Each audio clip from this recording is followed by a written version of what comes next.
Լիստեյումով հեռախոսը վաճառելը գլխացավանք դարձավ 29-ամյա կնոջ համար։ Ասում է, կապվել են հետը, որ գնեն հեռախոսը։ Երկար քննարկել են, գին համաձայնեցրել, որից հետո առաջարկել են նույն օրը հանդիպել ու վերցնել այն։ Առաջին անգամը չէ՞ լի մեր ընտանիքով, որ այդ հարթակում ինչ-որ բան եք փորձում վաճառել, հերթական վաճառքն էինք ուզում իրականացնել, իմ հեռախոսն էր։ Որոշ ժամանակ հետո ինձ մի աղջիկ է գրում, փորձում ենք քննարկել, թե ոնց ենք անելու փոխանցումները վճարման հետ կապված, ես ոնց է իրեն հեռախոսը փոխանցել։ Հենց ինքն է ձեզ առաջարկել հանդիպել որ վերցնի հեռախոսը։ Ասացի, որ նույն օրը չեմ կարող, բայց ինքը որ դա նվերի համար է եւ այսօր է պետք։ Էլի ինքը առաջարկեց, որ միջոց գիտի։ Ճակերտավոր գնորդն ասել է, որ զբաղված ես ալտերնատիվ տարբերակ եմ առաջարկում ու Yandex հավելվածի հղում տվել, որ վաճառողը լրացնելով անձնական տվյալները, քարտի հաշվեհամարն ու եռանիչ թիվը տեսնի վճարված գումարը, որից հետո էլ հենց Yandex-ի առաքման ծառայությունով պիտի փոխանցեր հեռախոսը։ Ասում է, հավելվածը չափազանց իրական էր կասկածելու համար, որ իրեն խաբել են։ Սկզբի շրջանում մենք միշտ լսում ենք, որ նման խաբեությունները ռուսերենով են արվում,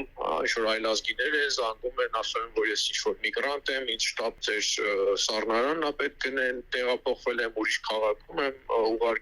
ուղարկում էին կեղծ լինքեր, որոնք այնպես էին սարքած, որ նմանեցվում էին որևէ վճարային հավելվածի։ Դրա մեջ մտնում էր կարևոր բաղադրիչ, որ ասում էին անպայման ձեր քարտի վրայի թվերը տվեք եւ եռանիչ թիվ։ Հիմա հաճախ թիրախ են դառնում հենց Լիստեյումի վաճառողները, քանի որ շտապ վաճառքի համար մեծամասնությունն այդտեղից է օգտվում, ասում է մասնագետը, որ երևույթը տարածված է ու հաճախադեպ հաստատում են նաև քննչական կոմիտեից ու ոստիկանությունից։ Թվերի վիճակագրության մասին տեղեկություններ հնարավոր կլինի ստանալ գրավոր հարցումից հետո։ Ասում է, ինքն էլ դիմել է իրավապահներին, հույս ունի, որ խնդիրը լուծելու են։ Ամուսնուս իրական չի ասել այդ պահին, հետո որ արդեն հասկացա, որ չէ, ամեն ինչ արդեն շատ լուրջ է, ինձ մեսիջներ ա գալի այդ վարկի մասին եւ այլն։ Ես նախ դիմեցի ոստիկանություն, մեծ կոնֆլիկտ ունեցանք ես ու ամուսինս, դեռ ես էի մեղավոր, ես չեմ տիրապետում նման կայքերին, հղումներին, ու ամուսինս ասաց, որ ինքը կոպիտ ասած իր ձևերով էլի հարցին լուծում կտա։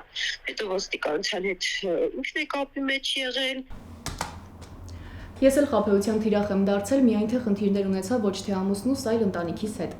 Հայրս դժվարությամբ հավատաց, որ կիբերհանցագործների ճանկն եմ ընկել։ Տեխնիկայի ժամանակներում բարդ է հասկանալ, երբ են քեզ խաբում։ Ուստի անձնական տվյալների ձիգ պահելը պետք է չգրված օրենք դարձնենք։ Զգոն եղեք։ Սիլվի Մուրադյան, ժամը լրատվական։